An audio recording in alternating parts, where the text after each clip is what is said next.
May isang kababayan tayo OFW sa bansang Saudi Arabia na nagbahagi ng kanyang karanasan dahil pinaglalaban lang naman daw talaga niya ang kanyang karapatan na siya ang hawak ng kanyang mga dokumento tulad ng passport, kontrata at ikama. Dahil nga daw hindi naman talaga sila ang tunay niyang amo. Ang amo daw talaga niya ay yung nanay, ngunit hiniram lang siya ng anak at doon na siya tumagal. Kakabalik nga lang din niya galing sa bakasyon dito sa anak ng kanyang tunay na madam dahil nga meron itong sakit at meron siyang malasakit. Ngunit nagsisi nga siya na bumalik pa siya dito dahil nga sa pag-uugali at palaging galit. At pumayag lang din siya na umuwi siya sa Pilipinas kahit kakabalik lang niya sa Saudi. At ang bumili ng kanyang ticket ay yung nanay nung pinagsilbihan niyang amo.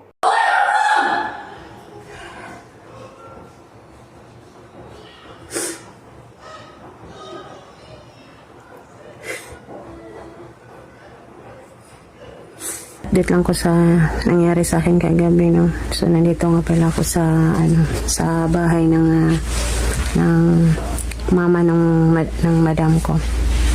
Ito yung original ko na amo. So napag-usapan namin ngayon. Nag-open up ako sa kanila kasi kagabi dumating kami dito alas 12 na. Mag alas 12 na. So hindi kami na nag-usap ng maayos ng matanda. Yung madam ko naman, umalis na sila kayo ng maga. So, napag-usapan namin guys kasi sabi ko, uuwi na talaga ako. Kasi yun naman ang gusto nila eh. Yun naman ang sinabi niya na uuwi daw ako. So, sinabi ko sa amo kong matanda nito na ayun, uuwi na ako. Pero, kinuha niya yung ikama at saka passport ko. May tiwala naman ako sa kanya kasi sabi niya, ibigay mo sa akin. Kaya ayaw kong magalit siya, baka may ano yung maisip niya eh. So binigay ko na lang yung passport ko tsaka ikama ko. Tapos sabi ko sa kanya na uuwi na nga lang ako. Sabi ko na siguro ngayong September 1 sabi ko katapusan. Sabi niya kung uuwi daw ako daw mag-provide ng ticket ko. Hindi pwede na ibang tao ang gagawa ng ticket ko. Kailangan sila daw ang gagawa ng ticket ko. Tapos, kailangan pera ko yung gagastusin. Hindi daw sila gagastos kasi nga kakabalik ko lang dito. So ano naman ako sa kanila kasi kinausap naman niya ako ng maayos yung matanda. Pero yun lang yung nila, hindi sila gagastos ng ticket ko. Kailangan ako yung mag-provide. So sabi ko wala akong pera. Sabi ko wala naman akong pera, paano? So ayun ang problema ko ngayon guys. Hindi ko alam kung paano yan ngayon. Na ayaw Manila na ibang tao ang gagawa ng ticket ko. Hindi ko alam ngayon kung anong gagawin ko. Magpaparescue ba ako?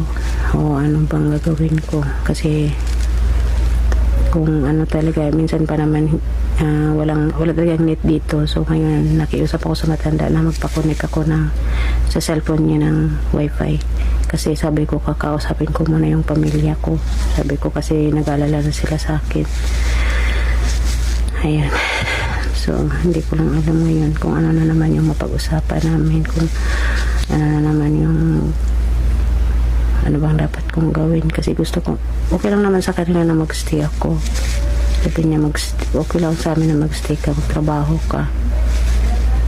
Kung uwi ka, ayan, wala din kaming magagawa kasi ano mo yan, decision mo yan. Pero yung ticket niya, kailangan pera ko yung gagastusin. Sa totoo lang talaga guys, ayoko na talaga dito na mag-stay kung dito ulit ako. Kasi dati may problema din kami niya ng matanda. Oo. Ayaw kong babalik ulit. Tapos pag magkaroon ako ng kasalanan, baka mamaya mas worse pa. So, pipilitin ko na lang makauwi. Pero ang problema ko ngayon, ayaw nila na ibang tao ang gagawa ng ticket ko. Kailangan sila ang gagawa pero pera ko. Paano yan? Magpa-rescue ba ako? Ano ba? Patulong naman guys kung ano dapat kong gawin. Sa mga nagtanong no kung bakit na umabot kami sa ganito ng amo ko, yung amo kong babae, anong rason. Ano po, yun lang po talaga yung rason, yung mga papel ko.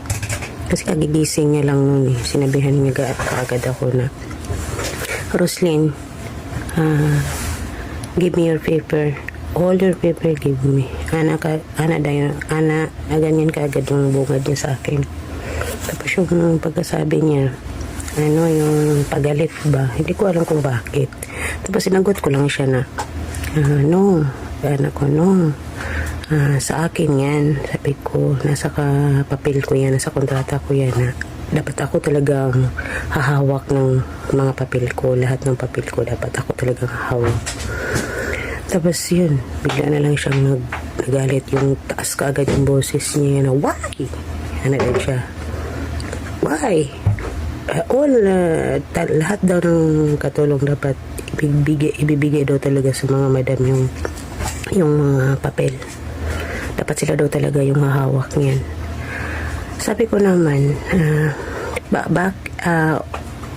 kung ako, anong problema kung ako? Wala ba kayong tiwala sa akin? Yung pangalawang punta ko na dito, dapat may tiwala na kayo sa akin. Tsaka hindi naman talaga ako lalaya, sabi ko naman. Tapos ayun, doon siya nagtaas na naman siya ng boses na dami-dami niyang sinasabi, yung mga gastos niya, ganun-ganon. Napaka daw galarayas ako, ganun-ganon. Tapos sabi niya, kausapin mo yung asawa ko, sabi niya. Hantayin mo, sabi niya. Okay, siya? Sabi niya, punta ka sa kusina, sabi niya. Magluto ka ng almusal. Tapos nung pumunta ako dun sa kusina, naglabas lang ako ng mga lulutuin ko sana. Nandiyan na pala siya sa likod ko. Hindi ko na natapos yung ko kasi kinausap na naman niya ulit ako. Ang taas na naman niya ulit ng boses niya. Sabi niya, wala kang respeto sa akin. Bakit sa magulang ko binibigay mo yung papel mo dati? Bakit sa akin hindi mo ibibigay? Sabi ko sa sarili ko, sabi ko sa kanya na akin naman talaga yan, karapatan ko naman talaga yan. Tsaka yun nga, paulit-ulit ko na sinasabi sa kanya, dapat may wala ka sa akin. Tapos di siya nakikinig sa akin. Tapos inano niya yung kamay niya doon sa lamesa. Tapos parang nag-hysterical siya. Talagang parang natakot talaga ako noon sa ginawa niya. Tapos sinabihan niya ako, pumunta ka sa kwarto mo, umakyat ka, huwag kang lalabas, sabi niya. Kala ko nga ilalak niya yung pinto ko, pero ginawa ko naman na napaupo ako doon sa hagdan sa taas. Hindi pa ako nakapasok sa kwarto ko doon, nag-iiyak ako. Ayun nga, doon sa video ko na una, ayun, doon ako parang doon tumulo na talaga yung luha ko. Pero nung nag-uusap kami, hindi ko nakita sa kanya na naiyak ako. Tapos yun, narinig niya ako na umiiyak, sinigawan niya ako. Yun na sa video, sinigawan niya ako na pumasok ka sa kwarto mo, sabi niya. So, ayun lang po yung dahilan talaga, guys, na kasi po isa pa, hindi po talaga siya yung original ko na amo. Oo, hindi ko talaga siya ang original ko na amo, kaya ayaw kong ibigay yung kasi baka hindi natin alam 2 taon, matagal pa, hindi natin alam. Tapos meron silang something na ugali, hindi ko alam, baka mamaya kung gusto kong umalis na sa kanila na yung ko, paano ako diba, anong gagawin ko? Hindi ko hawak yung papel ko, anong mangyayari sa akin, hindi ko alam. Kaya minabuti ko talaga na ako ang hawak, kasi nga hindi talaga sila yung totoo kong amo. Tsaka wala silang karapatan talaga, lalo na siya, wala siyang karapatan na hawakan yung papel ko kasi hindi ko siya amo. Kaya yun talaga ang dahilan. Kaya yung iba siguro hindi nakakaintindi sa akin, yung iba kasi binibigay nga nila daw sa amo nila yun. Dati naman binibigay ko naman dito yung mga papel ko dito sa matanda. Pero sa kanya kasi may kasi siya, may something siya na ugali. Mabait naman siya, oo, nandoon na yung pero meron talagang minsan na parang hindi natin sila about sa pera, about sa ticket, about sa kung ano-ano na lang yung mga nagastos niya sa akin. Baga, syempre dapat unawain na lang niya. Importante, nakarating ako, nakabalik ako na hindi ko sila kumbaga hindi sila na-disappoint sa akin, hindi ko sila binalikan. Kasi sa totoo lang, pwedeng hindi ko sila balikan, kasi hindi naman talaga sila yung amo ko. Pwede, may rason ako, pero binalikan ko kasi nga syempre may kasi ako na parang hindi lang sa pera, guys, hindi lang about sa sahod, kasi pwede naman tayong mag-apply sa iba, diba? Pero kasi meron kasi siyang condition, kasi nakarating ako sa kanila kasi gawa ng meron siyang cancer. ano siyang breast cancer dati. Tapos pag hiniram ako niya sa mama niya, inoperahan siya nun. Ang usapan namin nun 3 months lang, pero naabot ako ng 1 taon hanggang sa nakauwi ako, nagbakasyon ako. Tapos yun, bumalik ako. Baka kabalik ko lang talaga, 1 linggo pa lang. So ayun nga, dahil lang doon, okay lang naman na kakausapin lang niya ako ng maayos. Bakit biglang galit siya? Bakit biglang galit? Anong problema? Bakit parang agad-agad parang anuhin ka niya? Hindi ko alam kung bakit. Saan niya kinukuha yung galit niya na kakagising niya lang ganun agad. Tapos sinabihan niya pa ako na pumunta ka dun sa mama ko at umuwi ka ng Pilipinas, sabi niya. Yung nanglilisik ba yung mata niya? Umuwi ka, sinabihan niya ako na umuwi lang daw ako. Kaya yun, sinabihan ko rin siya, okay, no problem, anak ko, no problem. No problem. Anago, tingnan ako siya. Doon ang gagalaiti siya na hinampas niya yung salamin ng hagdan, kasi yung nun salamin, kasi yun hinampas niya. Kaya grabe talaga yung galit niya, yung boses niya talagang nangingibabaw sa buong bahay, nangingibabaw sa loob ng buong bahay. Yung tapos ayun, wala akong magawa kundi umakyat ako sa taas, at doon parang hindi niya inisip na kaya ako nakarating sa bahay niya dahil sa malasakit ko sa kanya noon. Sa bagay, katulong lang naman talaga ako. Oo, tama, pero yun bang sila na nga yung inintindi, pero ang sakit. Dapat pala talaga hindi natin sila iniintindi. Yun, na-realize ko, iwan ko pa, ganito talaga yung ugali ko. Maawain, maintindihin, ganun. Kaya okay, si God na lang bahala sa amin. Alam ko talaga sa sarili ko, wala naman akong ginawa sa kanila. Okay lang. Kasi kung pera lang, pwede naman ako mag-apply sa iba. Hindi nga nila pinataasan yung sahod ko. Tapos ang dami ko pang narinig nung umuwi ako. Kasi sa mahal daw ng ticket, sa ganito, ganun. Grabe yung nila. Pinarenew ko pa nga yung kontrata ko para makabalik ako, makakuha ako ng UEC. Ayaw nga nilang i-renew. Sabi ko, paano ako makabalik?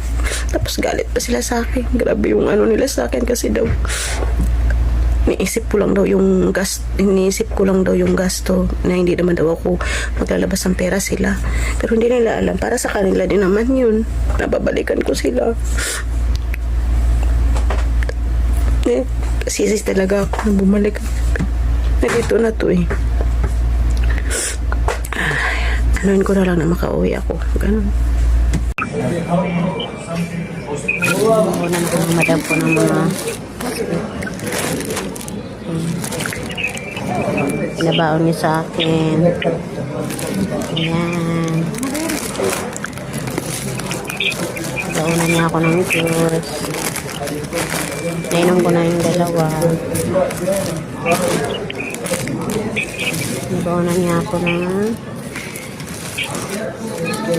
mga wipes. Actually, eto talagang reality sa halos lahat ng mga Pinay OFW or kasambahay, na kahit gano'n tayo kamalasakit sa kanila, gano'n tayo nag-aalala sa kanila, at gano'n natin sinagripisyo ang buong buhay nyo sa pagiging isang OFW or kasambahay sa kanila, ngunit sa huli, lalo na kapag nagkaroon ng konting problema, ang tingin lang sa atin or tingin lang sa mga kasambahay OFW ay isa lamang katulong, na anytime ay pwedeng pauwiin sa Pilipinas at anytime pwedeng palitan. Saludo sa lahat